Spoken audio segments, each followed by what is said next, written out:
전 세계 인구의 절반 이상이 믿고 있는 세 개의 종교가 있는데요. 유대교, 기독교, 그리고 이슬람교입니다. 오늘날 이 세 종교는 서로 대립하는 것처럼 보이지만 놀랍게도 모두 아브라함을 신앙의 조상으로 삼는 아브라함 계통의 종교입니다. 세 종교가 부르는 신의 이름은 서로 다르지만 그 뿌리는 같다는 것이 학문적으로 일반적인 해석인데요. 유대교에서는 야훼, 기독교에서는 하나님, 이슬람교에서는 아랍어로 하나님을 뜻하는 알라라고 부르는데 결국 아브라함이 믿었던 신을 가리킨다는 것이 그 해석의 핵심이죠.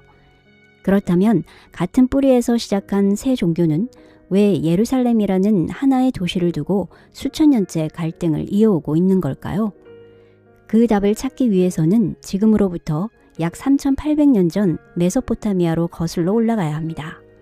당시 티그리스강과 유프라테스강 하류에는 우르라는 도시가 있었습니다. 성경의 기록에 따르면 이곳에는 훗날 세 종교 모두가 신앙의 조상으로 받들게 되는 인물 아브라함이 살고 있었죠. 종교 전승에 따르면 아브라함은 신의 부름에 순종한 인물이었습니다. 신은 그에게 가나안이라는 땅을 약속했고 그의 후손은 신에게 선택받은 민족이 되었다고 전해지는데요. 이들의 후손은 훗날 이스라엘 민족, 즉 유대인의 조상이 되었고 약속의 땅 가나안은 오늘날의 이스라엘과 팔레스타인 일대를 포함하는 지역입니다. 그런데 이 믿음의 아버지 아브라함에게는 잘 알려지지 않은 가족사가 하나 있습니다. 성경에 따르면 아내 사라에게서 오랫동안 아이가 생기지 않자 아브라함은 여종 하갈을 통해 먼저 장남 이스마엘을 얻었는데 훗날 사라에게서도 차남 이삭이 태어나면서 한 지붕 아래 두 아들이 함께 자라게 됩니다. 하지만 이 평화는 오래가지 못했습니다. 집안의 갈등 끝에 이스마엘은 어머니 하갈과 함께 광야로 떠나게 되는데 종교 전승에서는 이스마엘을 아랍인의 조상으로 이삭을 이스라엘 민족의 조상으로 여깁니다. 그렇게 역사 속으로 사라진 듯했던 이스마엘의 후예는 수천 년 뒤 아라비아 반도에서 다시 역사의 전면에 등장하게 되는데요. 훗날 아브라함의 두 혈통은 각기 다른 종교의 중심이 되어 다시 예루살렘이라는 같은 땅에서 만나게 되죠. 전승은 이렇게 이어집니다. 기원전 13세기경 이스라엘 민족은 가나안을 떠나 이집트에서 노예 생활을 하게 되었다고 하는데요. 이때 등장한 인물이 바로 모세였습니다. 모세는 이스라엘 민족을 이끌고 다시 가나안으로 향하던 중 시나이 반도에서 신으로부터 십계명을 받았다고 전해지는데요. 신과 맺은 언약을 지키며 율법을 실천하는 신앙이 유대교의 핵심이 되었죠. 이후 이스라엘 민족은 예루살렘을 수도로 이스라엘 왕국을 세우고 약 3000년 뒤 이곳에 성전을 건설합니다. 이 시기부터는 성경뿐 아니라 역사 기록과 고고학적 자료를 통해 당시 이스라엘 왕국의 모습을 조금씩 확인할 수 있게 되는데요. 예루살렘이 유대교의 중심 성지가 된 것도 바로 이 무렵부터였습니다. 그러나 약 400년 뒤 신바빌로니아의 침공으로 성전이 파괴되고 약 70년 뒤 다시 재건되었지만 약 600년이 지난 로마 제국의 공격으로 또 한 번 무너지고 맙니다. 이 사건을 계기로 유대인의 디아스포라는 더욱 확대되었고 오랫동안 나라 없이 세계 곳곳에서 살아가게 되었죠. 그 과정에서도 성전을 떠받치던 축대의 서쪽 벽 일부만이 남았는데 이것이 오늘날까지 유대교의 가장 중요한 성지 가운데 하나인 통곡의 벽입니다. 다음으로 예루살렘을 성지로 삼은 종교는 기독교였습니다. 기독교를 이야기할 때 빼놓을 수 없는 인물이 예수인데요. 예수는 유대교가 널리 퍼져 있던 지역에서 가르침을 전했고 이미 유대교의 성지였던 예루살렘에서도 활발히 활동했습니다. 그런데 그의 가르침에는 유대교를 정면으로 건드리는 내용이 있었는데 규칙을 지키는 것보다 마음의 자세가 중요하다는 것, 하나님을 사랑하고 이웃을 사랑하면 그걸로 충분하다는 것이었죠.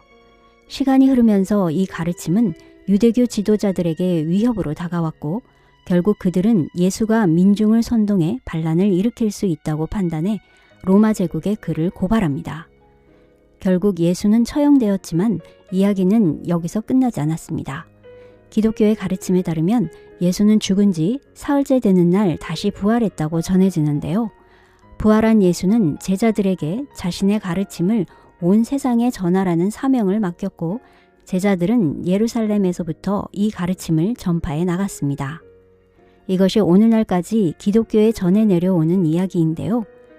처음에 로마 제국은 기독교를 못마땅하게 여겼다가 서기 313년 기독교에 매료된 황제가 등장하면서 마침내 신앙의 자유가 공식적으로 인정되었죠. 예수가 처형되고 부활했다고 전해지는 자리에는 성묘교회가 세워졌고 예루살렘은 이렇게 기독교의 성지로도 자리 잡게 됩니다. 그리고 마지막으로 예루살렘을 성지로 삼은 종교, 바로 이슬람교인데요. 서기 610년 무대는 아라비아 반도의 메카로 옮겨갑니다. 앞서 광야로 떠났던 이스마엘의 후예가 아랍인이 되었다는 것이 성경과 이슬람 전승 모두가 공유하는 계보인데요. 이곳에는 무함마드라는 성실한 상인이 살고 있었습니다. 그는 빈부격차와 부족 간 다툼이 끊이지 않는 사회를 지켜보며 깊은 고민에 빠져 있었는데요. 그러던 어느 날 동굴에서 홀로 명상하던 그에게 천사 가브리엘이 나타나 신의 계시를 전합니다.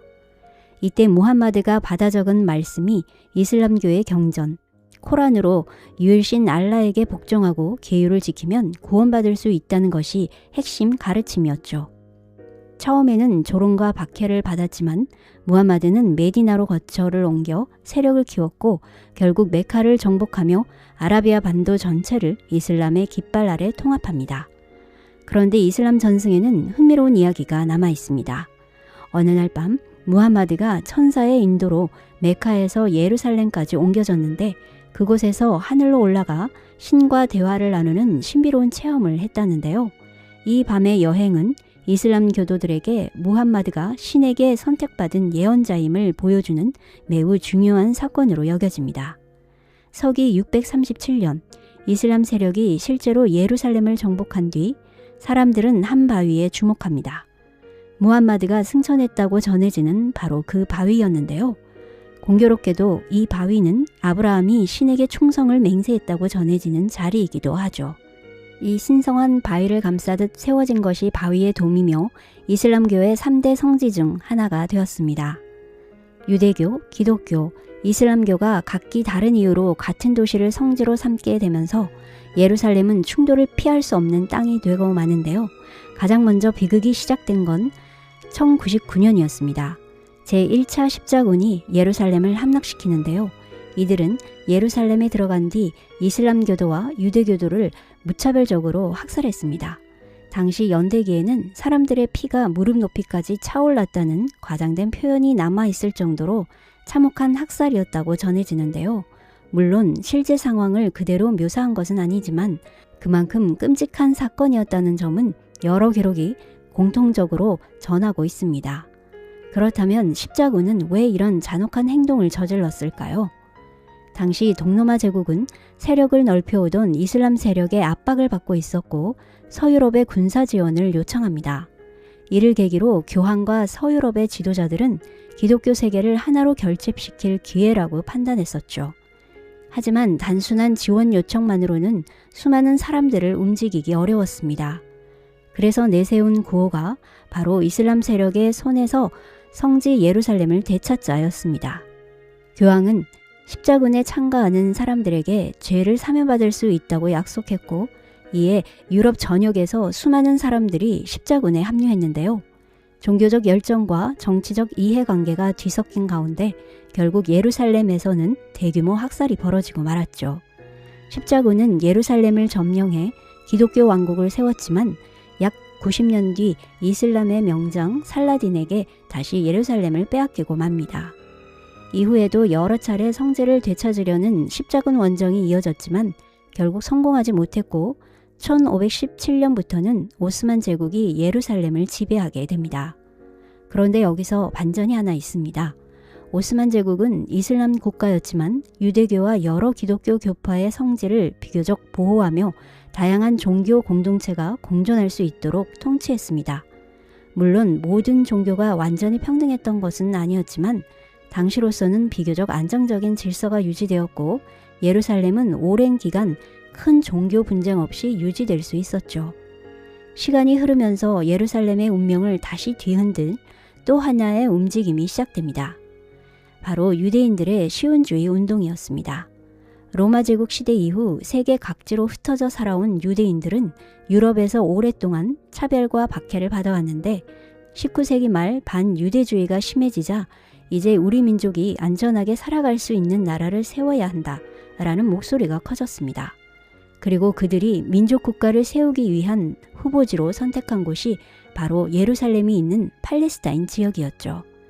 하지만 당시 팔레스타인 지역은 아무도 살지 않는 빈 땅이 아니었습니다. 수백 년 동안 이곳에는 아랍계 주민들을 중심으로 여러 공동체가 마을을 이루고 농사를 지으며 살아가고 있었고 이들은 오늘날 팔레스타인인들의 선조가 되는 사람들이었습니다. 당시 이 지역은 오스만 제국의 영토였기 때문에 유대인들의 이주도 오스만 제국의 통치 아래에서 이루어지고 있었는데요. 처음에는 유대인들의 이주 규모가 크지 않았고 기존 주민들과의 갈등도 비교적 제한적이었지만 시간이 흘러 이주가 점차 늘어나자 같은 땅을 삶의 터전으로 여긴 두 공동체 사이에는 긴장감이 조금씩 쌓여가기 시작했습니다. 결정적인 전환점은 제1차 세계대전이었는데요. 당시 팔레스타인 지역은 오스만 제국의 영토였는데 오스만 제국과 전쟁을 벌이던 영국은 승리를 위해 오스만 제국으로부터의 독립을 꿈꾸던 아랍 지도자들에게 협력을 요청했죠. 우리를 도와 오스만 제국과 싸워준다면 전쟁이 끝난 뒤 아랍인들의 독립을 지원하겠다 라는 약속을 믿은 아랍 세력은 영국과 함께 오스만 제국에 맞서 싸웠는데요. 그런데 거의 같은 시기 영국은 유대인들에게도 또 다른 약속을 합니다. 우리는 팔레스타인에 유대인의 민족적 보금자리를 세우는 것을 지지한다. 이것이 바로 1917년 벨푸어 선언이었죠. 결국 영국은 팔레스타인의 미래를 놓고 아랍인들과 유대인들에게 서로 다른 기대를 갖게 만드는 약속을 한 셈이었는데요. 아랍인들은 독립을 기대했고 유대인들은 팔레스타인에 자신들의 민족국가를 세울 수 있을 것이라고 믿었습니다. 훗날 이 정책은 흔히 영국의 이중 약속으로 불리며 중동 분쟁의 중요한 원인 가운데 하나로 평가되었죠. 전쟁이 끝나고 오스만 제국이 무너지자 영국은 국제연맹으로부터 팔레스타인에 대한 위임 통치 권한을 부여받았습니다. 이후 영국 통치 아래에서 유대인의 이주는 점차 늘어나기 시작합니다. 유럽 각지에서 유대인들이 팔레스타인으로 이주했고 특히 제2차 세계대전 당시 나치 독일의 홀로코스트 이후에는 살아남은 유대인들이 대거 이주하면서 유대인 인구는 빠르게 증가했죠. 반면 오랫동안 이 땅에 살아온 아랍계 주민들은 자신들의 삶의 터전이 위협받고 있다는 불안감을 느끼기 시작했고 두 공동체의 갈등은 점점 깊어져 갔습니다. 더 이상 상황을 해결할 수 없었던 영국은 문제를 국제연합으로 넘기게 되고 국제연합은 팔레스타인 지역을 유대국가와 아랍국가로 나누어 예루살렘은 어느 한 나라에도 속하지 않는 국제관리도시로 두자는 분할안을 제안했습니다. 유대인 지도부는 이 제안을 받아들였고 1948년 이스라엘의 건국을 선언했습니다. 하지만 주변 아랍 국가들은 이 분할안과 이스라엘의 건국을 받아들일 수 없다며 전쟁이 시작되었죠. 이 전쟁에서 예루살렘에서도 치열한 전투가 벌어졌고 여러 성지가 모여있는 구시가지를 포함한 동예루살렘은 요르단군이 장악하게 됩니다. 전쟁이 끝난 뒤 동예루살렘은 요르단이, 서예루살렘은 이스라엘이 각각 통치하게 되면서 예루살렘은 동서로 분단된 도시가 되었죠. 이후 요르단과 이스라엘은 자신들이 통치하는 지역에서 서로 적대하는 국가의 주민과 신자들의 출입을 엄격하게 제한했는데요. 그 결과 예루살렘의 성지들은 자유롭게 오갈 수 없게 되었고 종교와 정치의 갈등은 더욱 깊어져 갔습니다. 그러던 1967년 이스라엘과 주변 아랍 국가들 사이에서 제3차 중동전쟁, 이른바 6.1 전쟁이 터집니다. 이 전쟁에서 이스라엘은 요르단이 통치하던 동예루살렘과 구시가지를 점령함으로써 유대교, 기독교, 이슬람교의 주요 성지를 모두 장악합니다. 이후 이스라엘은 예루살렘 전체를 자국의 수도라고 선언했고 1980년에는 동예루살렘을 포함한 예루살렘을 자국 영토로 규정하는 법까지 제정하죠. 하지만 이러한 조치는 오늘날까지도 국제사회 다수의 인정을 받지 못하고 있습니다. 동예루살렘을 국제법상 점령지로 보는 시각이 국제사회의 주류인 것이죠. 그럼에도 이스라엘은 지금까지 동예루살렘을 실질적으로 통치하고 있습니다.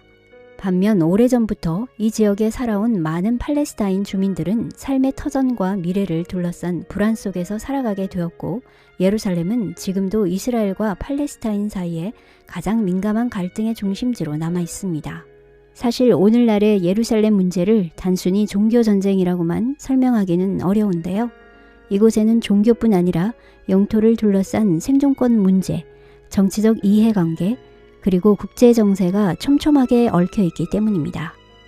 같은 뿌리에서 시작해 사랑과 평화를 이야기했던 세 종교는 왜 가장 거룩하다고 여기는 땅에서 가장 오랫동안 부딪혀온 걸까요? 어쩌면 그 답은 종교만이 아니라 역사와 정치가 어떻게 얽혀서 오늘의 현실을 만들었는지를 함께 살펴볼 때 비로소 조금씩 보이기 시작할지도 모릅니다. 정리한 내용은 여기까지입니다. 끝까지 시청해 주셔서 감사합니다.